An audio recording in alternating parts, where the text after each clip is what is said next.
오늘 미국 3대 지수 플러스로 끝났습니다. 오늘 하루 장 움직임을 보면 추세적으로 계속 밀고 올라갔죠. 오늘은 사실 의미가 있는 부분입니다. 이전하고는 이전 며칠 상승했죠? 이전 상승한 거는 좀 다른 움직임이라고 봐야 되는데, 여기 보시면 3일 상승하고 이틀 동안 쉬었고 그 다음에 오늘 또 상승했는데, 뭐 상승 강도가 세다는 것도 있기는 하지만 상승 강도가 셌죠. 예, 세다는 것도 최근 올라온 것 중에 가장 상승 강도가 세고요. 캔들 봉 길이로 보면 새소리가 들리시나요? 올해 들어 처음으로 창문을 열고 녹음을 하고 있는데, 요새 자연의 새가 많이 줄어들었다는 얘기들을 하죠. 저는 이제 저도 모르게 축복 속에서 살고 있다는 생각이 들게 하는, 아침에 새소리 들으면 굉장히 기분이 좋거든요, 저는. 여하튼 쓸데없는 얘기를 잠깐 했는데, 미국 3대에서 올랐거든요. 그 미국장이 이제 어제까지는 좀 이틀 연속 눈치 보기를 하면서 아시아장이 어제 좀 안 좋았습니다. 우리나라 1% 정도 빠졌고, 전체적으로 안 좋았는데 유럽장이 좀 괜찮게 움직이는 패턴을 보이고 있다. 미국장이 급등했거든요. 뭐 요새는 뭐 올라가고 내려가는 정도가 세기 때문에 이걸 급등이라고 볼 수는 없지만, 일단 긍정적인 시그널이 발현된 건 맞습니다. 좀 이따 그건 말씀드리겠습니다. 그 다음에 달러 인덱스를 보면, 달러 인덱스는 최근 긴축 속도 얘기 때문에 난리를 치면서 104달러를 뚫었다가 추세적으로 계속 내려오면서 101달러로 내려왔는데, 다시 잠깐 머리를 드는 것 같더니 102달러 올라갔다가 다시 101달러대로 다시 내려왔습니다. 달러 인덱스는 이제 긴축 속도가 다른 지역에서도 좀 높아지면서 상승 강도는 이제 누그러질 수밖에 없는 상황이고요. 얘가 추세적으로 내려가면서 100달러를 뚫고 뭐 90달러대 중반이나 이렇게 내려가기는 어려울 겁니다. 지금 전 세계적으로 미국 경제가 그나마 가장 좋기 때문에 100달러 언저리에서 왔다 갔다 하지 않을까, 이런 생각을 하고 있습니다. 오늘 상승이 중요한 이유는요, 여기에 있는데, 이게 지금 기사거든요. 주식시장 어떻게 움직였나. 근데 여기 밑에 보면 기사 내용이 뭐라고 나와 있냐면, 다우가 목요일보다 목요일 높게 마감했는데 성장주 섹터 쪽에서 이끌었거든요. 근데 여기 보시면 마이크로소프트가 뭐라고 얘기했냐면, 자기 실적 관련된 경고를 했음에도 불구하고 투자자들이 성장주 쪽에다가 베팅을 했어요. 거기다가 여기 보시면 뭐라고 하냐면, 연준이 올해 하반기에 새소리가 들리는 건 좋긴 하는데 자동차가 지나가는 소리가 안 좋네요. 이른 새벽인데도 아침에 열심히 일하러 가시는 분을 욕할 수는 없죠. 올 하반기에 금리 인상 속도를 약간 멈추는 것, 그것에 대해서는 뭐 심사숙고하지 않고 있지 않다라고 하는 보도가 나왔음에도 불구하고, 그러니까 금리 인상의 속도를 하반기에 줄이지 않을 거야라고 얘기를 하지 않고 있고, 거기에다가 실적 발표가 그렇게 하반기에 좋지 않을 거야라고 얘기하는데도 불구하고 주시장이 반등했다는 뜻입니다. 이거는 심리 강도가 바뀌었다는 뜻인 거죠. 뭐만 움찔하면 계속 아랫방향으로 내려오던 게 최근에 올해 1월 들어서의 액션입니다. 제롬 파월 연준이 금리 인상에 이어서 한번 흔들렸다가 러시아가 우크라이나를 전면 침공하면서 난리를 치고, 미국의 금수 조치 때문에, 러시아 석유 금수 조치 때문에 난리를 치다가 최근에는 유럽의 금수 조치가 또 확산됐죠. 곡물 관련된 인플레이션 압력도 계속 늘어나고 있고, 그래서 주시장이 계속 아랫방향으로 짓눌렸는데, 이제는 그런 부분들이 해소가 되는 게 아닌가. 사실 투심 전환이 가장 어려운 부분인데 그게 지금 진행되고 있는 게 아닌가라고 조심스럽게 기대감을 가져볼 만하다, 이렇게 생각을 합니다. 이 추세가 지속적인 건지는 지켜봐야 됩니다. 향후에 긍정적인 뉴스에 더 반응을 세게 하고, 그 다음에 부정적인 뉴스를 무시하는 쪽으로 진행되는지를 모니터링을 해봐야 될 것 같고, 그 모니터링이 그런 형태로 진행이 되면 주식은 탄력을 받고 위로 올라갈 가능성이 커진다, 이렇게 이해를 하시면 될 것 같아요. 전체적으로 놓고 보면 오늘 여기 보시면 이제 민감주들이 굉장히 많이 올랐고요. 그 다음에 여기 이제 커뮤니케이션 서비스 안에 보면 페이스북과 구글이 있기 때문에 이거 좀 올랐고, 그 다음에 기술주들이 좀 튀었습니다. 소재주들도 좀 오늘 유가가 좀 많이 올랐거든요. 그리고 미국의 경제 지표 나온 거 보면 여기 이제 신규 실업수당 청구 건수는 다시 20만 건대로 붙었고요. 그다음에 여기 보면 그 비농업 부분, 고용 부분의 변화가 뭐 계속 추세적으로는 줄어들고 있지만 요거가 뭐 크게 나쁘다 이렇게 볼 필요는 없을 것 같고요. 신규 실업수당 청구 건수는 계속 안정화돼 있고, 그다음에 요거는 이제 해고하는 거거든요. 연간 변화율이 이제 줄었다는 건데, 이걸 좀 더 안으로 들여다보면 이거 여기 이게 이제 5월달 잡컷 나온 리포트입니다. 여기 보시면 여러 가지 내용들이 나오지만 이제 여러 산업 분야 중에서 여기 기술주, 그다음 핀테크, 건설, 그다음에 자동차 이걸 놓고 보면 1월부터 4월까지의 숫자보다 여기 있죠. 1월부터 4월까지의 숫자보다 더 많은 숫자가 해고됐다는 뜻입니다. 그 다음에 이거는 작년 5월까지, 그러니까 요게 작년 5월까지 해고자 수고, 이게 올해 5월까지 해고자 수거든요. 근데 여기 보시면 핀테크하고 그 다음에 건설 쪽에서 해고자 수가 상당히 많이 늘었죠. 특히 핀테크 같은 경우는 엄청나게 늘었습니다. 거의 뭐 4배 이상 늘었잖아요. 그래서 밑에 보면 핀테크 쪽에서, 여기 밑에 핀테크에 보면 뭐라고 나오냐면, 이거 번역해서 보여드리겠습니다. 핀테크 보면 부동산, 금융, 배송 부분에서 2020년에 엄청난 성장을 보인 많은 기술 신생 기업이 사용자 수가 감소하기 시작했다. 인플레이션, 이자율, 비용 절감, 이것 때문에 인력 구조 조정을 하고 있다. 우리 보면 뭐 우리도 부동산이라나 혹은 금융이라든가 뭐 배송이나 이런 것들과 관련돼서 인터넷 관련 중심 그런 기업들이 요번에 굉장히 성장했는데, 그런 부분에서 그 성장에 맞춰서 인력을 쭉 빠르게 충원하다가 지금 이제 인력들을 빼고 있다는 뜻입니다. 건설도 마찬가지고, 부동산이 정점을 치고 있다는 얘기를 드렸는데, 부동산도 약간 둔화되고 있다. 여기 보시면 4월 주택 착공 약간 둔화, 허가 감소, 착공 감소, 이런 얘기가 나오죠. 이러면서 이제 숫자가 줄어들고 있습니다. 자동차 얘기도 나오고 있고요. 다만 여기 밑에 보면 이게 나와요. 미국 고용주들은 5월에 12만 6천 고용 계획을 발표했는데 주로 에이스 하드웨어가 4만, 세븐일레븐 6만 고용한다고 발표했죠. 근데 지금까지 이 회사 챌린저는 61만 2천 명 채용 공고를 추적했는데, 이는 작년 5월까지 발표된 44만 1,000명, 작년에 이맘때까지 발표된 숫자보다 거의 50% 맞죠. 22만 정도 더하면 66만 정도 나오니까 한 40% 이상 많은 겁니다. 39% 나왔네요. 그래서 결과적으로는 아직 고용 시장이 좋다, 이렇게 보시면 될 것 같아요. 그러니까 여기서 이제 이 고용 숫자, 민간 고용 숫자가 12만 8천 뭐 이 정도 나왔지만, 이제 누적 수치나 현재 패턴을 놓고 보면 고용 시장이 상당히 좋은 건 맞고, 다만 이게 전체적인 분야보다는 부분적인 분야 중에서 대규모 고용이 만들어지고 있다. 저희도 지금 경제를 향후 좋게 만들려면 빨리 그 대기업 청소나 이런 사람들을 불러다가 인력 채용하라고 얘기를 해야 되는 것 같고, 잠깐 뉴스 보도에 나왔던 것 같은데요. 대규모 인력 채용과 관련돼서 의사를 이제 정부에 얘기했다는 얘기를 잠깐 듣긴 했는데, 이제 이름으로써 경기 사이클이 추가적으로 확장면을 유지할 수 있는 그런 패턴을 만들어주는 게 중요하다, 이렇게 이해를 하고 말씀을 드리고 싶습니다. 그리고 유가가 난리를 치고 있는데요. 유럽 금수 조치 때문에 치켜 올라가서, 이게 바닥에서 지금 안정화되고 있던 게 다시 치켜 올라가서 120달러 넘으려고 하고 있다가 또 세차게 내려왔거든요. 오펙 플러스 발표를 기다리고 있으면서. 근데 또 다시 세차게 들렸습니다. 중요한 거 110달러 다시 올라왔는데 증산을 합의했다는 거예요. 40만 배럴 때 어쩌고저쩌고 얘기를 하고 있다가 7, 8월에 들어서 64만 배럴로 거의 하루 증산량이 50%가 넘게, 50% 이상 급증했거든요, 증산량을. 그럼에도 불구하고 유가는 튀었습니다. 지금 참 모를 일이죠. 참 모를 일. 물론 미국의 재고가 3주 연속 감소했거든요. 뭐 그런 부분들이 있긴 하지만, 그래도 향후의 증산에 대한 부분을 생각해 보면 유가가 내려가는 게 맞을 것 같은데 유가는 튀었습니다. 여기 보면 바이든이 6월 3일자 기사입니다. 계속 말씀을 드리는데 이 사우디 왕자하고 무엇인가 가서 계속 뭔가를 해결해야 돼요. 그래서 이제 5월 말에 그 걸프 협력회의가 GCC가 6월 말에 열리는데 여기에 갈 것 같습니다. 여기 참석할 것 같아요. 여기 보시면 바이든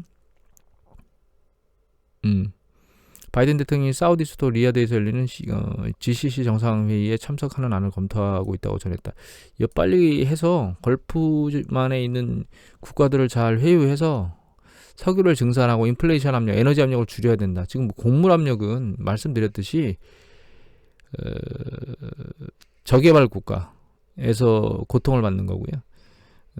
선진국일수록 에너지 쪽이 고통이 많이 심하거든요. 에너지 쪽을 빨리 커버를 해야 글로벌 경제가 움직이는 데는 동력을 상실하지 않고 계속 움직일 수 있다. 이렇게 이해를 하시면 될 것 같아요. 6월 3일 나혜은 기자께서 아시아경제에 올린 뉴스 보도입니다.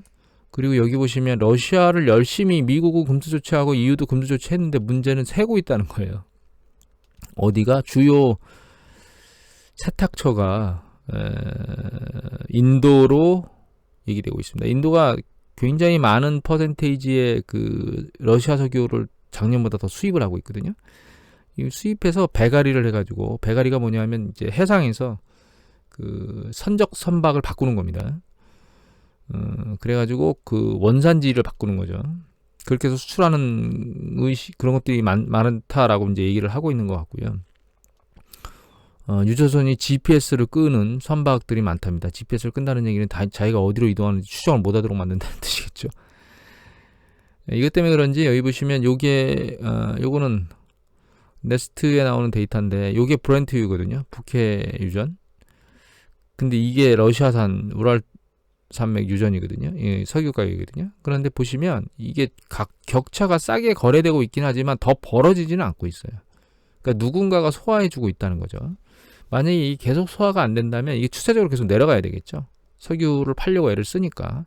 근데 누군가는 이거를 일정 수준에서 소화를 시켜주고 있기 때문에 이 러시아산 석유 가격이 내려가지 않고 있는 거고, 다른 석유 가격이 추세적으로 맞물려서 움직이는 거죠. 이 정도 마진이면 그 위험을 부담하고 사겠다 이런 걸 하는 거니까. 거기에 가장 대표적인 주자가 인도라는 얘기입니다. 그 국제정세가 쿼드 안에 들어가 있는 인도도 자기에게, 물론 이게 뭐 해당 기업들, 그 해당 국가의 기업들이 하는 행위지만 국가가 하는 게 아니고 그 국가가 그걸 강력하게 제재하지 않는다는 측면에서 미국이 인도에다가 또 그런 것들을 열심히 캐가지고 제재를 하지 않는 것도 보면 결과적으로 각자의 국익에 맞춰서 행동을 하고 있다, 이렇게 이해를 하시면 될 것 같아요. 바이든이 또 한마디 이상한 얘기를 했습니다. 여기 보면 바이든 러시아산 원유 헐값으로 낮춰 구매하는 방안도 검토한다고 블룸버그가 얘기를 했는데, 이건 6월 2일자 보도 최소영 기자께서 올리셨습니다. 미 치솟는 휘발유 가격을 잡을 방안이 당장은 없다. 모든 대안을 검토 중이다. 라고 하는 얘기가 나왔는데, 여기에 아마 넘겨 짚어서 이렇게 설명을 쓴 것 같아요. 이렇게 내용은.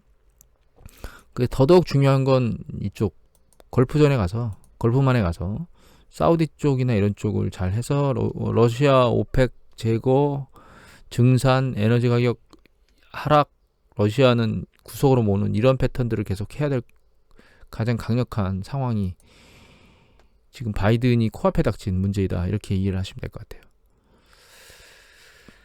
이건 잠깐만 거론하겠는데 이거 뒤에 볼까요? 나중에 다시 보여드리고 딴 거 보죠. 시간 있을 때.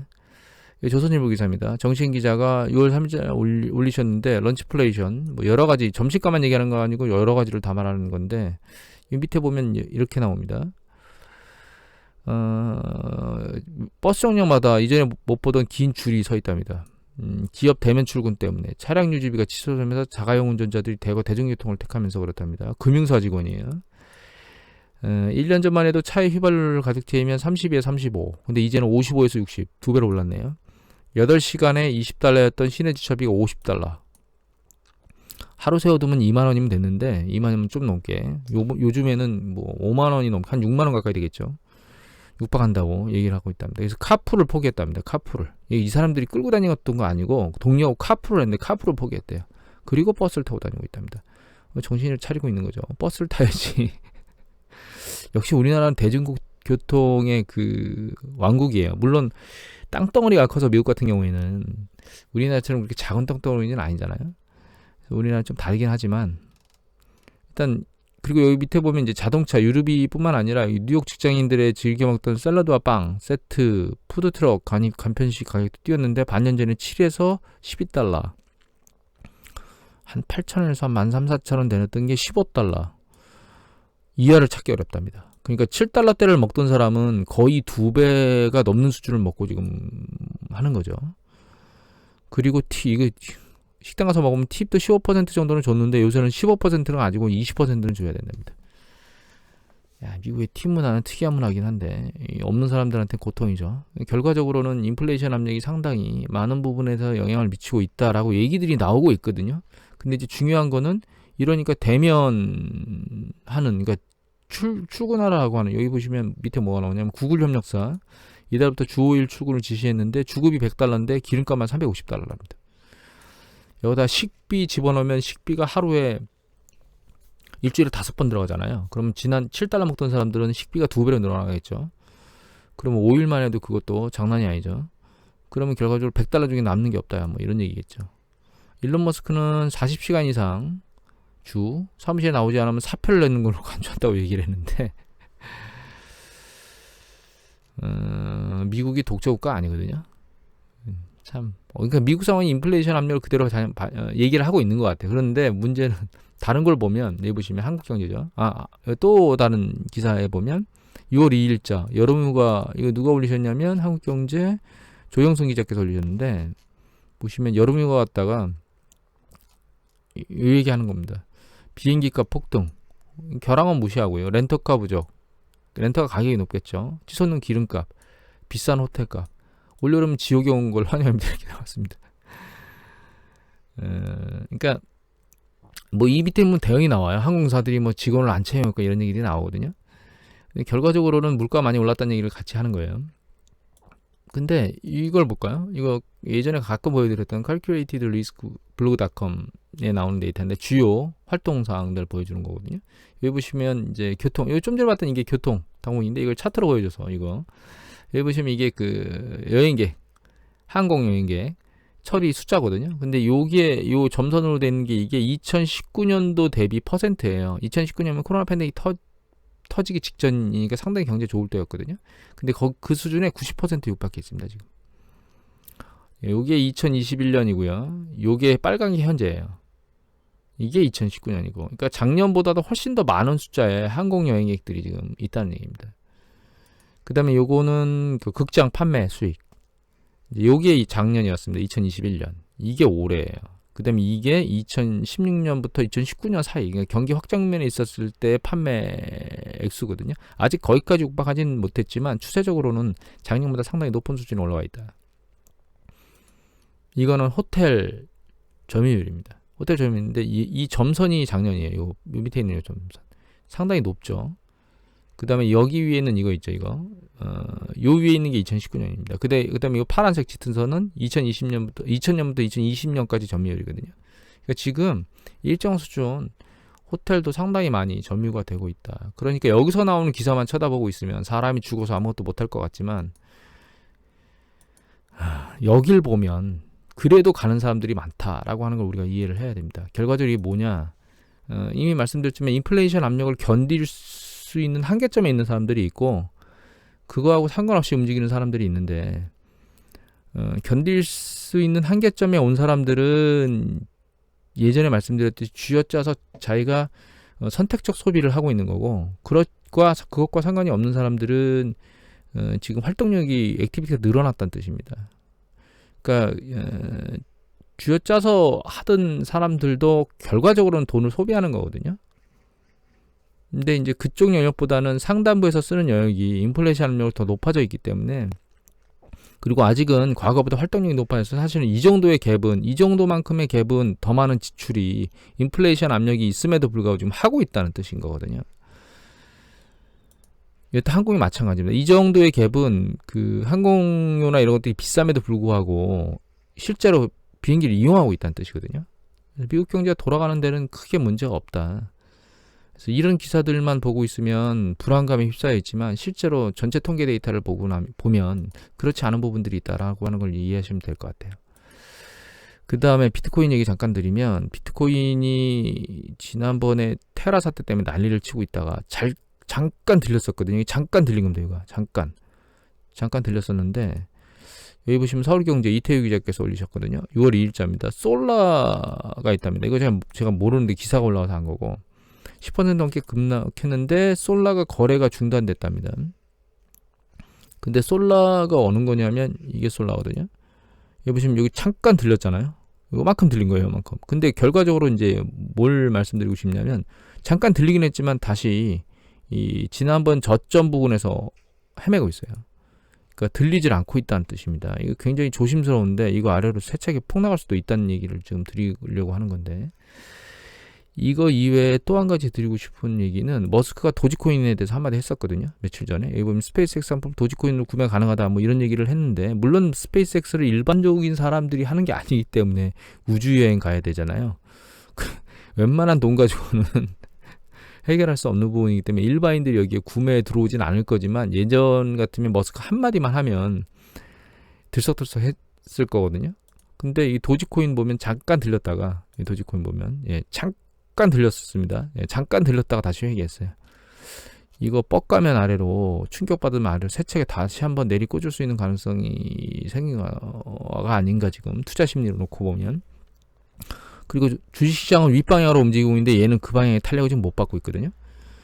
주식시장의 방향성과 이탈한 움직임을 지금 보이고 있는 게 눈에 보여서,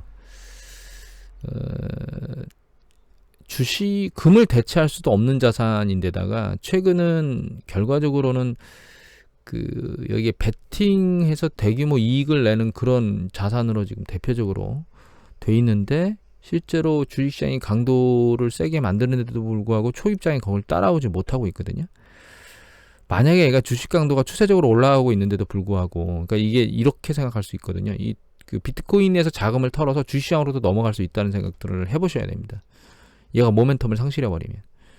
예전에 모멘텀이라는 얘기 드렸잖아요. 이 비트코인, 그러니까 가상화폐의 모멘텀은 단기간에 대박을 칠 수 있는 투자 상품이다라고 하는 것이 사실 가장 강력한 투자 요인의 모멘텀이에요. 그 이상의 모멘텀이 없습니다, 가상화폐는. 근데 그 모멘텀이 붕괴돼 버리면 이거죠. 그렇게 먹을 수도 있지만 테라처럼 반대로 완전히 말아먹을 수도 있어라고 하는 그런 모멘텀이 같이 작동하게 되면 여기에 투자에 대한 매력도가 떨어지거든요. 이 자금이 빠져서 주식시장으로 만약에 옮기거나 단시장으로 옮기게 되면 이건 아래로 급락할 수 있는 상황이 야기될 수 있다. 이런 것들을 생각을 해봐야 됩니다. 그리고 이건 끝까지만 보고요. 마지막에 아까 이거 일론 머스크 이거 잠깐 보여드렸는데, 이거 왜 보여드렸냐면, 정윤섭 기자가 6월 3일날 연합뉴스에서 올린 겁니다. 트위터를 인수하려고 하는데, 머스크가 사실 이 대부분의 중국에서 많이 발생하거든요. 여기 보시면 상하이 공장에서 2021년 전기차 생산량이 거의 절반을 차지했죠. 근데 여기에는 주요 부품들, 그러니까 들어가는 이제 원자재들이 있는데, 이것들이 중국에서 나오는 주로 소재를 가지고 지금 공급을 하고 있는데, 그래서 중국이 일론 머스크한테 입김을 발휘할 수 있다, 이런 얘기를 하는 겁니다. 그러면 이 트위터가 결과적으로는 그 상장을 빼서 비상장 기업으로 만들어 놓고 자기 마음대로 이 트위터를 운영하겠다라고 얘기를 하고 있는데, 그렇게 운영하는 과정 중에 중국이 거기에 입김을 발휘해서 중국한테 유리한 어떤 언론 플레이를 할 수 있다는 거죠. 그런 것들을 우려하고 있는 겁니다. 미국인인데 미국의 국익을 해칠 수 있다라고 우려하고 있다는 거죠. 전 개인적으로 전기차를 개발하는 사람 선도, 그 다음에 우주 스페이스 이런 것들을 하고 우크라이나한테 그 통신망 이런 것들을 열어준 것, 인공위성 통신망을 열어준 것, 이런 것들이 전체적으로 놓고 보면 부정적으로 보이지 않고 긍정적으로 보이지만, 전 개인적으로 이 사람 자체는 부정적으로 보고 있습니다. 자기중심적인 사고가 주요 핵심이고요.